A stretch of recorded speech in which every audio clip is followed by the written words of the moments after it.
The goal with mixing is very simple. Mixing is very simple. It's literally all EQ and volume.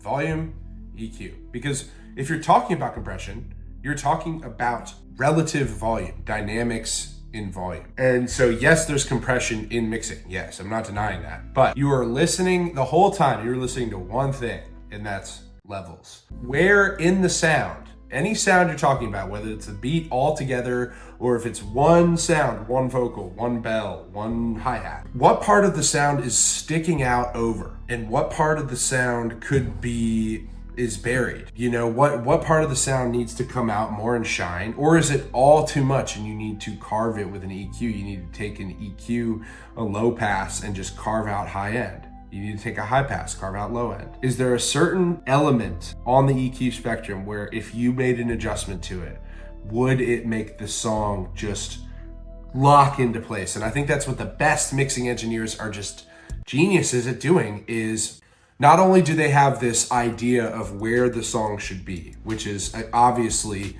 near 0 dB, but they know how much bass that takes, how much kick that takes, generally, depending on the genre. You know, how much reverb do you want on that for a certain sound? That's why they're paid so much money. People don't talk about how much the best of the best of the best make. It's a lot. It's good money. It really pays to be one of the best mixing engineers in the world. People don't get that. But I will say that it's learnable. It's a skill you can pick up on, and I think I'm slowly approaching a level where if I have anything in front of me sonically, I can use the tools at hand to carve it and shape it into something that works well together. You want things to stick out. You want to add distortion to a certain part of the bass to make the harmonic of the bass stick out over the beat. Because if you flatten everything, it's just going to sound boring and dull, and that's what everyone's doing with their vocals. And it's bothering me a little bit. You know, I have people close to me that I work with. They just want to squash and hammer their vocals to hell. Like, what does that do? People listen to music and listen to lyrics for human vocals. And when it takes a diversion from that, that's like novel. That's like, ooh, that's an element of a song that's like, ooh, this is clearly unhuman or inhuman.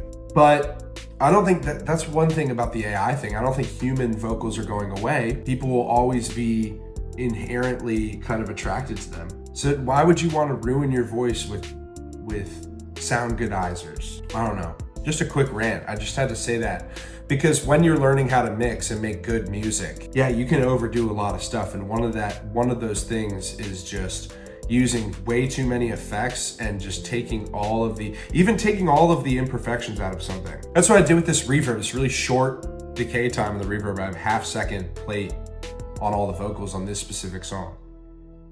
Sounds good. Sounds a little awkward. Sounds a little outside of what I usually do. Sounds, for the reverb, for sure is poking out over the mix. That's what it's supposed to do. Regardless.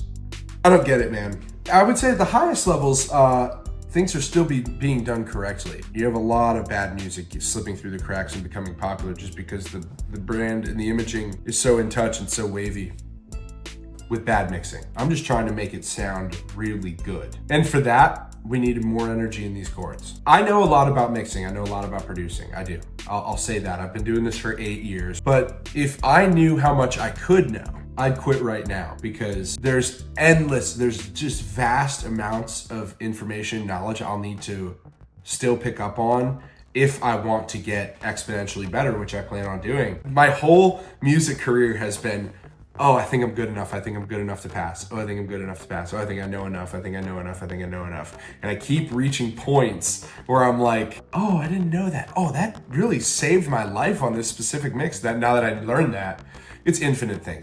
You can never know everything, I should say. They're the best in the game, man, dude. They do things with their mixes that make the song sonically pleasing. And you know, there's so much garbage music out there that's not really that sonically pleasing. It's just hype. It's hype music. It's erratic garbage. There's definitely a point to that.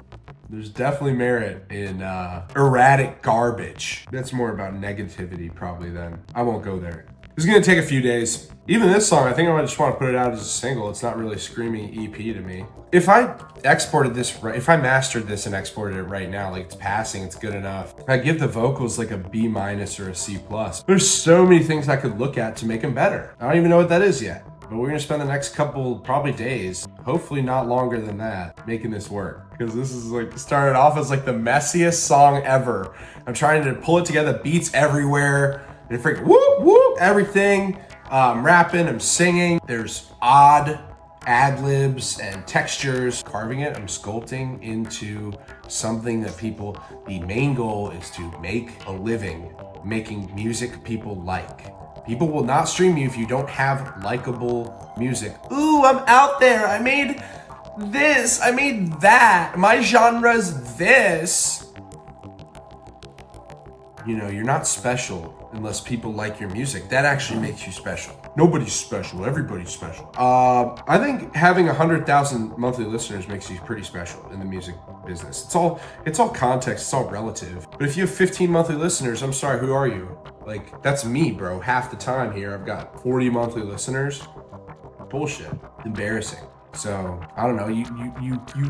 I'm trying to stay humble, man. I'm trying to stay humble. I know that this shit, you can dance to it. I know. But at the end of the day, dude, are people gonna see a piece of content and go out of their way, out of their day to be like, yep,